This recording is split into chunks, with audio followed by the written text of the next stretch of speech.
বনু মাখজুমিয়া গোত্রের এক নারী মক্কায় চুরিতে ধরা পড়ল। বলেন তো চুরি করলে বিধান কি? কি কাটতে হবে? চুরির বিধান হলো হাত কেটে দাও, তাও সেটা গোপনে নয়, প্রকাশ্যে জনসম্মুখে হাত কেটে দাও। বনু মাখজুমিয়া গোত্রের নারী যখন চুরিতে ধরা পড়লো, সাহাবারা চিন্তায় পড়ে গেলেন। সবেমাত্র মক্কার লোকেরা কালিমা পড়ে মুসলমান হয়েছে, ইসলামের আইন কানুন তেমন জানে না, ইসলামী শরিয়ার সাথে বেশি পরিচিত নয়। এখন যদি বিশ্বনবী চুরির যেই বিধান এটা যদি কায়েম করে হাত যদি কেটে দেয়, না জানি মক্কার লোকেরা আবার বিগড়ে যায়, না জানি মক্কার লোকেরা আবার মুরতাদ হয়ে যায়, না জানি মক্কার লোকেরা ইসলাম থেকে দূরে সরে যায়। চলো চলো, সাহাবীরা মিলে পরামর্শ করলেন, চলো বিশ্বনবীর কাছে যে বলি, ও নবী, শুধু কেবলমাত্র একমাত্র এই নারীর জন্য চুরির হাত কাটার বিধানটা আপনি একটু থামিয়ে দেন। চুরির হাত কাটার যে বিধান এইখানে একটু রহিত করে দেন, বাকিগুলা কইরেন মদিনাতে যে চলবে, কিন্তু মক্কায় এবারের জন্য মাফ করে দেন। কিন্তু কে বলবে? এই যে পরামর্শ, সাজেশন, এটা কে দিবে বিশ্বনবীর কাছে? সাহাবারা চিন্তায় পড়ে গেলেন। আল্লাহর নবীর সামনে দাঁড়িয়ে আল্লাহর দেয়া হুদুদ, আল্লাহর দেয়া বিধান থামিয়ে দেওয়া, মাফ করে দেওয়া, এই কথা বিশ্বনবীর সামনে বলার সাহস তো কেউ রাখে না। কেউ কেউ বলল, বিশ্বনবীর পালক পুত্র যায়েদ বিন হারেসার সন্তান উসামারে বিশ্বনবী নাতির মতো আদর করে, বড্ড বেশি ভালোবাসে উসামারে। এজন্য সাহাবারা উসামাকে বলতো হিব্বু রাসূলিল্লাহ, বিশ্বনবীর ভালোবাসা। কি বলতো? সাহাবীরা বললেন, বিশ্বনবীর ভালোবাসা হিব্বু রাসূলিল্লাহ, উসামারে পাঠাও। উসামারে বিশ্বনবী নাতির মতো স্নেহ করে, মায়া করে, ভালোবাসে। আমরা পারবো না, উসামা পারবে। সবাই মিলে ফুলিয়ে ফুসিয়ে ওসামাকে, ছোট্ট ওসামাকে রাজি করালো। ওসামা, এমন এমন কথা যে তুমি বিশ্বনবীর কাছে বলতে হবে, পারবা নাকি? ওসামা বলে, পারবো। সাইয়েদনা ওসামা রাদিয়াল্লাহু তাআলা আনহু তরুণ সাহাবী বিশ্বনবীর কাছে গেলেন, যে বললেন, নবী, বনু মাখজুমিয়া গোত্রের এক নারী চুরিতে ধরা পড়েছে, এবারের জন্য কি এই মহিলাটারে মাফ করে দিলে হয় না? এবারের জন্য একটু ক্ষমা করা যায় না নবী? বিশ্বনবী বলেন, আতাশফাউ ফি হাদ্দিম মিন হুদুদিল্লাহ, তোমার এত বড় সাহস উসামা, তুমি আল্লাহর হাত, আল্লাহর দেয়া বিধান, এটার ব্যাপারে সুপারিশ করতে এসেছো? তোমরা কি জানো তোমাদের আগে যত কওম, যত গোত্র, যত জনপদ ধ্বংস হয়েছে, তার কারণ ছিল তাদের মধ্যে গরিবরা অন্যায় করলে তারা বিচার করত, আর ধনীরা অন্যায় করলে তারা মাফ করে দিত। খবরদার! ওয়া আইমুল্লাহ লাউ আন্না ফাতিমাতা বিনতি মুহাম্মাদিন সারাকাত লাকাতা মুহাম্মাদুন ইয়াদাহা। বিশ্বনবী বললেন, আরে ওসামা, বনু মাখজুমিয়ার ওই প্রেস্টিজিয়াস এন্ড ডিগনিফাইড ফ্যামিলির মেয়ে তো দূর কি বাত, অনেক দূরের কথা। জেনে রেখো ওসামা, আমার কলিজার টুকরা, নয়নের পুটুলি ফাতেমাও যদি মক্কার জমিনে আজকে এই চুরির দায়ে ধরা পড়তো, আমি বিশ্বনবী মুহাম্মাদুর রাসূলুল্লাহ ধরে ফাতেমার ডান হাতটা কেটে দিতে এক বিলম্ব দেরি করতাম না। ইন্নাল্লাহা ইয়া'মুরু বিল আদল, আমাদেরকে জাস্টিস শিখায় পশ্চিমারা, আমাদেরকে ইনসাফ শিখায়, আমাদেরকে সুশাসন শিখায়।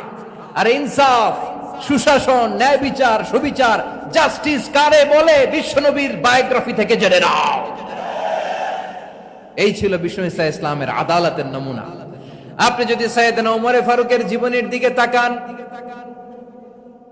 এমন কঠোর, এমন বীর সেনানী ছিলেন। সাইয়েদনা ওমর ফারুক যদি রাস্তার এই মাথা দিয়ে হাঁটা শুরু করতেন, শয়তান ওমর ফারুককে দেখলে ওই রাস্তা রেখে দিয়ে অন্য রাস্তা দিয়ে হাঁটতো। সুবহানাল্লাহ। ওমর ফারুক রাদিয়াল্লাহু তাআলা কি পার্সোনালিটি ছিল, কি পার্সোনালিটি! আমাদের এলাকায় ছোট বাচ্চারা রাতে ভাত খেতে চায় না, আমার মেয়েটাও খেতে চায় না। এই এটা দিব, ওইটা দিব, আজকে মাহফিলে আসার সময় বলে দিছে লিস্ট করে, এটা এটা আনতে হবে। তো ছোট্ট বাচ্চাদের অনেক বায়না থাকে, ওরা রাতে খেতে চায় না। তো মায়েরা বিভিন্ন ভয় দেখায়, এই বাঘ আসবে, বাঘ আসবে খাও, এই ভূত আসবে, ভূত আসবে খাও। আপনারা কি বলেন চট্টগ্রামে? কি আসবে? হ্যাঁ, ভূত, ভূত, ভূত আসবে, বাঘ আসবে, খাও খাও খাও, তাড়াতাড়ি খাও। তো বাচ্চারা এগুলো শুনে ভয়ে খেতে শুরু করে। মদিনার জমিনেও একই ঘটনা ঘটতো। মদিনার ছোট্ট ছোট্ট সোনামণিরা খেতে চাইতো না, তো মায়েরা বলতো, হা হুয়া ইয়াতি উমর, হা হুয়া ইয়াতি উমর, ওই যে উমর আসতেছে, উমর। ওমরে ফারুকের কথা শুনলে বাচ্চারা একেবারে ঠান্ডা। সুবহানাল্লাহ পড়বেন না? প্রভু তুমি বলেছ রাসূল দেবে না, বলনি দেবে না ওমর, বলনি দেবে না হামজা তারি, খালিদ বিজয় সমর। প্রভু তুমি বলেছ রাসূল দেবে না, বলনি দেবে না ওমর, বলনি দেবে না হামজা তারি, খালিদ বিজয় সমর। প্রভু তুমি বলেছ রাসূল দেবে না। আল্লাহু আকবার। ওমর ফারুক রাদিয়াল্লাহু তাআলা আনহু, ওনার কথা শুনলে গায়ের মধ্যে গুজবাম হয়, গায়ের পশমগুলো দাঁড়িয়ে যায়। সুবহানাল্লাহ বলেন। কি পার্সোনালিটি ছিল, কি ব্যক্তিত্ব ছিল। মুনাফিকরা ওমর ফারুককে জমের মতো ভয় পেতেন। শয়তান, খুদ শয়তান এই রাস্তা দিয়ে আসলে শয়তান অন্য রাস্তা দিয়ে হাঁটত। ওমর ফারুক রাদিয়াল্লাহু তাআলা আনহুর জীবনে যদি দেখেন, তাহলে সেখানে আপনি আদালতের, ইনসাফের, সুশাসনের, জাস্টিসের নমুনা দেখতে পাবেন। কয়টা শুনবেন? সাইয়েদনা ওমর ফারুকের রাদিয়াল্লাহু তাআলা আনহুর সন্তান আব্দুর রহমান মিশরে মদ খেয়ে মদ্যপ অবস্থায় ধরা পড়েছে। মদ খাওয়ার কারণে, মদ যদি কেউ পান করে আর যদি প্রমাণিত হয়, তার বিচার হলো 80 বেত। আওয়াজ করে বলেন কয় বেত? বাংলাদেশেও তো এই আইন আছে নাকি? বাংলাদেশে আছে? হ্যাঁ, মদ খাইলে 80 বেত, এই আইন বাংলাদেশে চালু হোক। আমরা চাই কি চাই না? চাই সবাই। এজন্যই তো ইসলাম ভাল লাগে না। ইসলামকে ভাল লাগে না। ইসলামকে আউট করে রাখতে পারলেই তো এরকম বড় বড় বোতল খাওয়া যায়। একেবারে সহজ, পানির মতো সহজ, হিসাব একেবারে সহজ। ওমর ফারুক রাদিয়াল্লাহু তাআলা আনহুর ছেলে ভুল করে মদ পান করে ফেলেছিলেন। আব্দুর রহমান, ঘটনা ঘটেছে মিশরে। মিশরের গভর্নর তখন আমর ইবনে আস রাদিয়াল্লাহু তাআলা আনহু। আব্দুর রহমানের ভাই যে গভর্নরকে বলল, গভর্নর যদি একটু দয়া করেন, খলিফার ছেলে আমার ভাই আব্দুর রহমান মদ্যপ অবস্থায় ধরা পড়েছে, জনসম্মুখে যদি আপনি বেত্রাঘাত করেন আমাদের প্রেস্টিজ থাকে না, যদি 80 বেত আপনি মারেন আমার কোনো কথা নাই, কিন্তু ঘরের ভেতরে মারেন। আব্দুর রহমানের ভাইয়ের সুপারিশ শুনে সাইয়েদনা আমর ইবনে আস রাদিয়াল্লাহু তাআলা আনহু রাজি হয়ে গেলেন। ঘরের ভেতরে লোকচক্ষুর আড়ালে 80 বেত তিনি মানলেন। কিন্তু ঘটনাক্রমে এই কথা লুকিয়ে লুকিয়ে ঘরের ভেতরে 80 বেত মারার কথা সাইয়েদনা ওমর ফারুক মদিনা থেকে জানতে পারলেন। মদিনা থেকে তিনি ফরমান জারি করলেন, এই বিচার যেমনটি আমর ইবনে আস আদায় করেছে, এটা প্রকৃতপক্ষে আদায় হয় নাই। আসো সবাই মদিনায় আসো, আমর ইবনে আস মদিনায় আসো, আব্দুর রহমানও আসো, সবাই আসো, জনসম্মুখে এই বিচার কার্যকর করতে হবে। সাইয়েদনা ওমর ফারুক মসজিদে নববীর পিলারের মধ্যে নিজের ছেলেকে বাঁধলেন, আবার জনসম্মুখে 80টা বেত তার গায়ের মধ্যে মারলেন। মাজমুয়ে ফাতাওয়া ইবনে তাইমিয়া রাহিমাহুল্লাহ উনি এটা নকল করেছেন। এটা সবচেয়ে বিশুদ্ধ মত। আরো অনেক মত আছে, মারা গেছে কবরের উপর, ওগুলো বাদে দিলাম। কেমন খলিফা ছিলেন, কেমন খলিফা! পশ্চিমারা তোমরা জাস্টিস আমাদেরকে শেখাও, ইনসাফ কারে বলে, সুশাসন আমাদেরকে তোমরা শিখাও। ওমর ফারুক রাদিয়াল্লাহু তাআলা আনহু ওই বিচারকে তিনি ধর্তব্য মনে করেন নাই। মদিনাতে এনে আবার জনসম্মুখে আবার 80 বেত মেরেছেন। মিশরে ওমর ফারুক রাদিয়াল্লাহু তাআলা আনহু আমর ইবনে আসকে গভর্নর করে পাঠালেন। সেখানে আমর ইবনে আসের ছেলে একটা প্রতিযোগিতায় রানার আপ হয়েছে। এক মিশরি সেখানে চ্যাম্পিয়ন হয়েছে। রানার আপ বুঝতে পেরেছেন তো? রানার আপ সেকেন্ড হয়েছে, এক মিশরি হয়েছে চ্যাম্পিয়ন প্রথম। কিন্তু গভর্নরের ছেলে ও জিততে পারে নাই। ও রাগে ওই মিশরির গায়ের মধ্যে কয়েকটা লাঠি দিয়ে বাড়ি মেরেছে। মিশরি যে মদিনাতে ওমর ফারুকের কাছে বিচার দিলেন, আপনার গভর্নরের ছেলে অন্যায়ভাবে আমার গায়ে হাত তুলেছে। সাইয়েদনা ওমর ফারুক আবার ফরমান জারি করলেন, আসো মদিনাতে আসো। মিশরীকে ডাকলেন। ওই মিশরের গভর্নর আমর ইবনে আস রাদিয়াল্লাহু তাআলা আনহুকে ডাকলেন, তার ছেলেকেও ডাকলেন। সবাই বসে রইল। আমর ইবনে আস রাদিয়াল্লাহু তাআলা আনহু মাথা নিচু করে বসে আছেন, লজ্জায় কাচুমাচু। হায় হায়, আজকে আমার ছেলের কারণে আমিরুল মুমিনিন খলিফাতুল মুসলিমিন ওমরে ফারুকের কাছে আমি জনসম্মুখে লজ্জিত হচ্ছি। সাইয়েদনা ওমরে ফারুক বললেন, এই নাও লাঠি, গভর্নরের ছেলে তোমার মাথার মধ্যে যতগুলো বাড়ি মেরেছে, আজকে জনসম্মুখে তুমি অতগুলা বাড়ি মারো। মিশরি বলে, থাক, আপনি যে ডেকে আনছেন সবার সামনে এটা বলছেন, এতেই আমি খুশি। আল্লাহু আকবার। আপনার মহানুভবতা দেখে আমি খুশি, আর অপমানের দরকার নাই।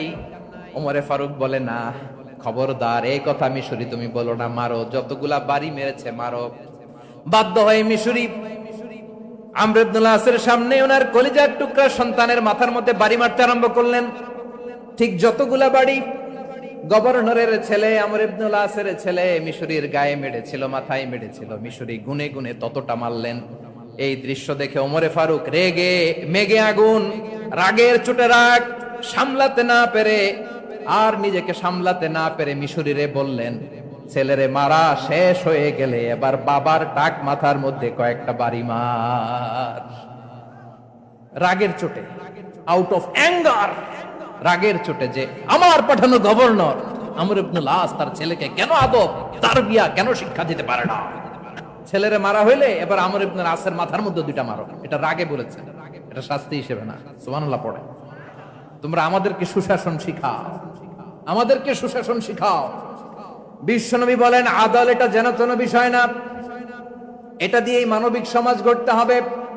আল্লাহ তাআলা কিয়ামতের কঠিন ময়দানে, যেদিন স্বামী স্ত্রীকে চিনবে না, স্ত্রী স্বামীকে দেখে পালিয়ে যাবে, বন্ধু বন্ধুরে চিনবে না, পীর সাহেব মুরিদরে চিনবে না, মুরিদ পীর সাহেবরে চিনবে না, দলের কর্মী তার নেতারে চিনবে না, নেতা তার কর্মীরে চিনবে না, বন্ধু বন্ধুরে দেখে পালাবে। এই কঠিন মুহূর্তে সূর্যটা মাথার কাছে চলে আসবে, জমিনটা তামার জমিন হবে, আজকের জমিনের মতো নয়। মানুষ ঘর্মাক্ত, ক্লান্ত, শ্রান্ত মাথার মগজগুলো কানের ছিদ্র আর নাকের ছিদ্র দিয়ে বেয়ে বেয়ে পড়বে। বিশ্বনবী ফরমান, কিয়ামতের ওই কঠিন ময়দানে 7 শ্রেণীর ব্যক্তিকে রব্বুল আলামিন তার আরশের নিচে ছায়া দিবেন। তার মধ্যে প্রথম শ্রেণীর ব্যক্তি হলো ইমামুন আদিল। ইমামুন আদিল, ন্যায়পরায়ণ শাসক, যে ইনসাফের সাথে বিচার করে, যে জাস্টিস সমাজে সার্ভ করে, যে সুশাসন নিশ্চিত করে, ওই ইমামুন আদিল। আদিল শব্দটা বুঝছেন না? ইন্নাল্লাহা ইয়া'মুরু বিল আদল, পাইছেন? আদিল। 7 শ্রেণীর ব্যক্তিকে আল্লাহ তাআলা সুশীতল আরশের নিচে ছায়া দিবেন, যেদিন তার দেয়া ছায়া ছাড়া কোনো ছায়া থাকবে না। এর প্রথম হচ্ছে ইমামুন আদিল, ন্যায়পরায়ণ শাসক। চিল্লায় বলেন সুবহানাল্লাহ।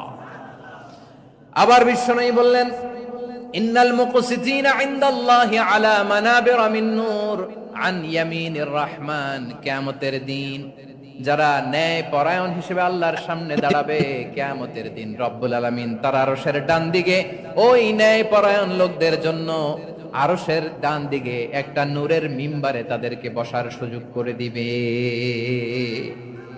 আল্লাহ